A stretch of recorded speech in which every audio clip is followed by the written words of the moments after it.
Hey everybody, and welcome back to Submarine History. Today in briefing number 54, we're going to look at the top 10 German U-boat commanders from World War II. I have references and links in the description to this briefing, and I also have a Discord. There's an invitation link on the channel banner. If you like the briefing, you can leave a super thanks or consider a channel membership. If you have any questions about the briefing, leave them in the comment section below and I'll do my best to answer them. So it was a few years ago that I had a conversation with somebody about the Battle of the Atlantic, and this person commented about how that battle turned against the U-boats after the Old Guard, or early U-boat commanders, had been lost by the end of 1942. That conversation got me thinking about the whole situation, so today we're going to find out who those top 10 U-boat commanders were and what happened to them. Okay, so let's set the stage for the top 10 list. There are many sources for information on Allied shipping losses during World War II. For this briefing, I've chosen to use data from the June 1947 issue of Proceedings by the United States Naval Institute. According to an article in that issue of Proceedings titled The German Submarine War by C.H. Spillman, 4,770 Allied and neutral nation merchant ships were sunk during World War II, representing 21,240,000 tons. Of that total, 2,770 ships were sunk by U-boats for 14,500,000 tons.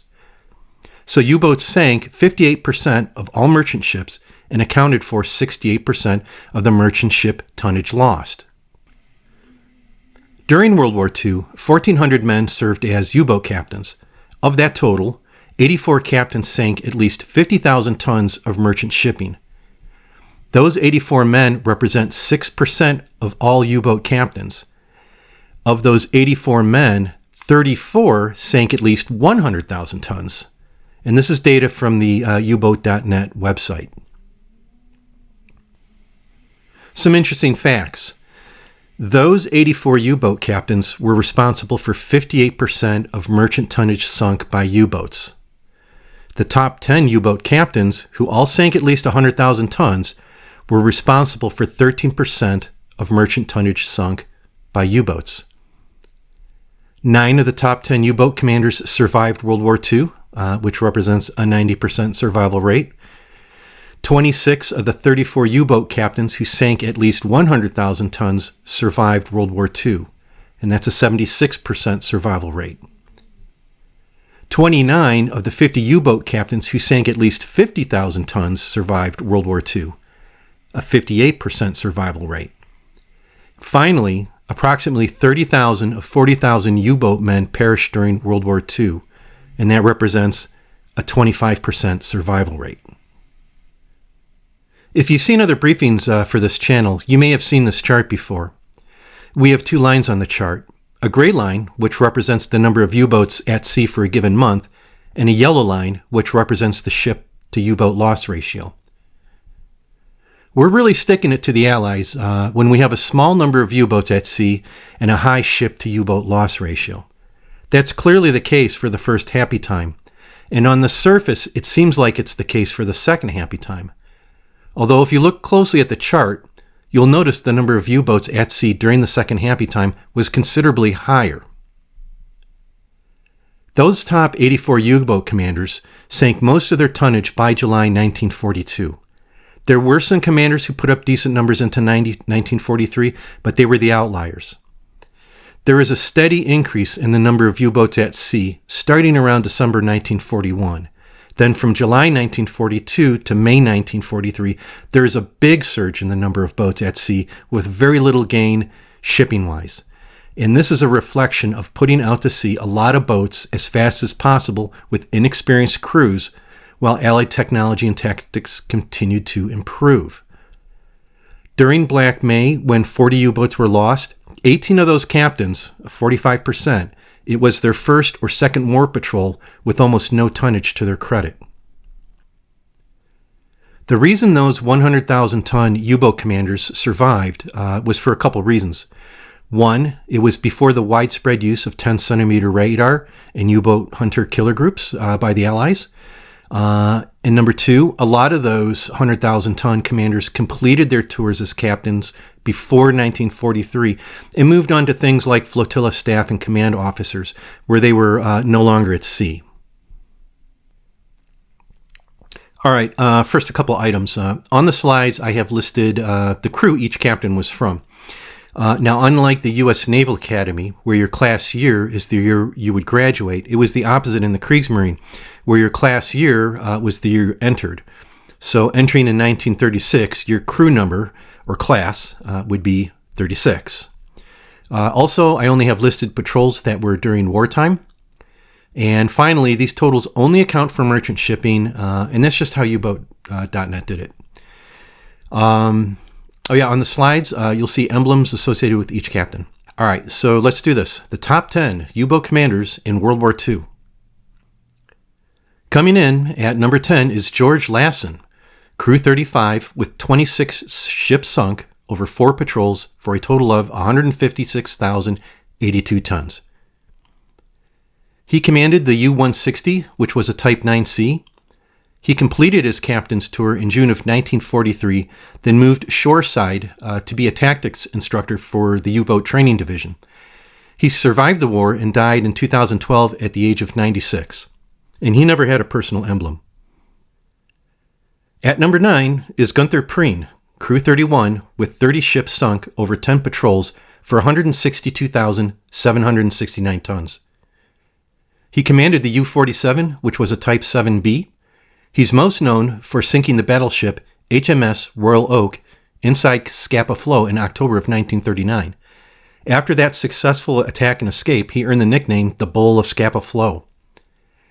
He was lost in March of 1941, along with the rest of his crew, when the U-47 was sunk. There is debate whether the boat was lost by a British destroyer or a circling torpedo, and his emblem was the Snorting Bull. Number 8 is Herbert Schultz, crew 30, with 26 ships sunk over 8 patrols for 169,709 tons. He commanded the U-48, also a Type 7B. After his captain's tour ended in July of 1941, he became a flotilla commander, then moved on to a series of other staff jobs for the remainder of the war.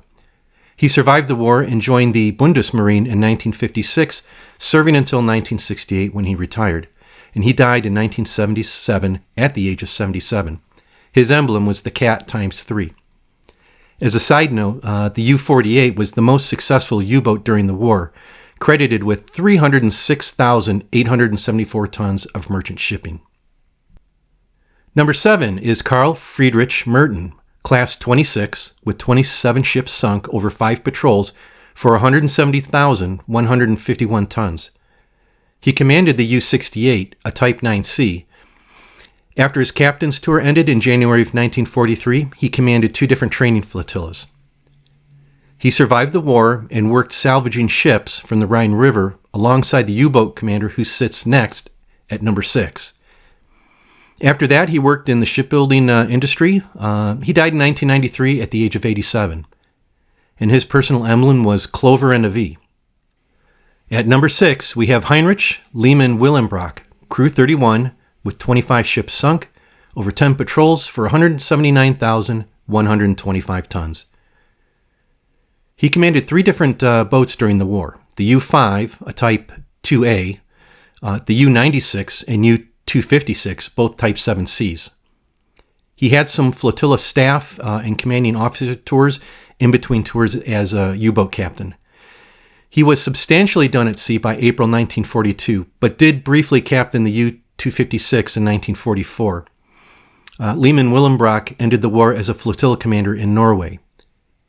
He was on his 7th war patrol as captain of the U-96 when he was joined by war correspondent Lothar Gunther Buchheim. Buchheim's experiences and observations aboard the U-96 were the basis for his famous novel, Das Boot. After the war, he worked with Carl Friedrich Merton, salvaging ships from the Rhine River, and he would become the technical advisor for the movie production of Das Boot. He died in 1986 at the age of 74, and his emblem was the laughing sawfish. Number 5, Victor Schutz, crew 25 with 35 ships sunk over 7 patrols for 180,073 tons. He commanded 2 boats, the U-25, which was a 1A, and the U-103, which was a Type 9B. After completing his tour on the U-103 in August of 1941, he assumed command of the training flotillas in the Baltic Sea. He survived the war and died in 1950 at the age of 44, and his emblem was the runic S. Number 4, Heinrich Lieb, Crew 27, with 34 ships sunk over 9 patrols for 187,267 tons. He commanded the U-38, which was a Type 9. He completed his command tour in July 1941, after which he served as a staff officer at OKM and then BDU. He died in 1997 at the age of 89. His emblem was the Cupid with bow and arrow.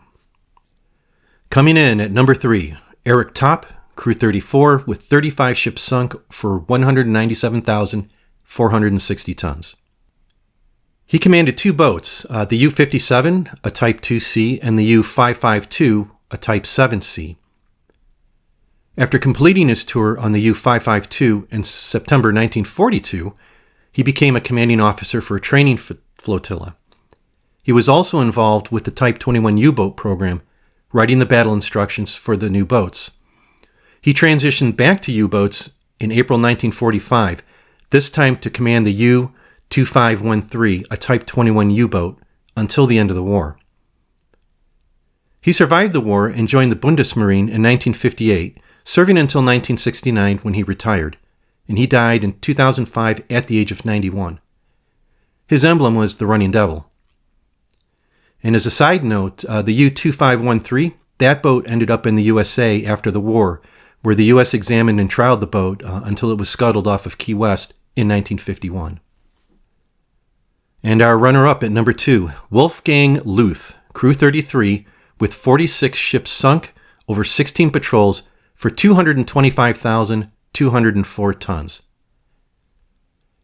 He commanded 4 different U-boats during the war: the U-9, a Type 2B, the U-138, a Type 2D, the U-43, which was a Type 9, and finally the U-181, which was a Type 9D2. Besides its notable tonnage, he conducted the second longest patrol as a captain of the U-181, which was 205 days. He completed his last patrol on the U-181 in October 1943. From there, he took command of a training flotilla, then moved on to the Naval Academy at Merwick. He survived the war, but was mistakenly shot and killed by a sentry at Merwick on May 13, 1945, 5 days after the end of the war. And his personal emblem was the spade. And finally, at number 1, we have Otto Kretschmer, Crew 30, with 46 ships sunk for 273,043 tons. He commanded 2 boats, the U-23, a Type 2B, and the U-99, which was a Type 7B. The U-99 was sunk in March 1941 while attacking a convoy of 10 ships, but Kretschmer and 40 of his crew were rescued, and he spent the rest of the war in a Canadian POW camp. He was able to stay in contact with BDU while in captivity, and even managed to briefly escape with the goal of meeting a U-boat and returning to Germany. And that's a really fascinating story, but that one's for another day. After the war, he returned to Germany and joined the Bundesmarine in 1955, and he retired in 1970. He died in 1998 at the age of 86, and his personal emblem was the Golden Horseshoe. Well, that's it for another briefing. I hope you enjoyed it. It's possible I made some mistakes with numbers and dates because there was a lot of information to go through. Let me know in the comments about any glaring errors. And next time we'll go over the U.S. Fleet Boat Top 10. All right, till then, peace out.